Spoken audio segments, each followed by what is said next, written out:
看意外消息，南投地区豪雨成灾，南投市府南二路因为这个地势较低，阴规大片，警方有封锁线伫挡路，因无意外有一个57岁姓陈的查甫人骑乌托邦硬要过，现场乡亲大声甲喊伊游玩骑过，结果连人带车冲入淹水区，找无人，相对找到人的时已经无开啊。 人在哪里？头前的车路较低的所在严重淹水，而且有人骑机车到遐，就予水淹去。多久了？多久了？大约有30分钟超过了。渡水的起司消息伫咧淹水区30分钟，救援人员感觉唔对，就出动抢零船，伫咧淹水的所在四界超找，总算是甲人找到。你也看会到吧？你也看会到。是啦，人丢啦。 淹水区的范围包括几条车路，长8外公尺，深2-3公尺。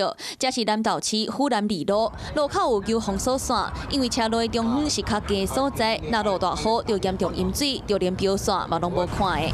若骑车是57岁单身查甫人，敢若是想要骑过淹水区，不过想袂到淹水的深度遐深，全人甲车拢予水淹去。一名男子骑乘机车欲进入淹水封锁路段，便立即出声呼喊制止，但是该名男子 无视封锁线，仍硬闯进入。警方表示，当时淹水的路段拢有旧封锁线，不过单身查甫人唔知影原因，就冲过封锁线，骑入淹水区。救援人员出动抢零船来回超找，找大约20分钟了后，才发现查甫人沉伫咧水里。游起来时已经无性命现象，送医抢救，原来是救无活。有人看啊！ Hello， 我是蒋欣梅。想要抢先掌握最及时的新闻资讯吗？赶快订阅、按赞、开启小铃铛，锁定华视新闻 YouTube 频道。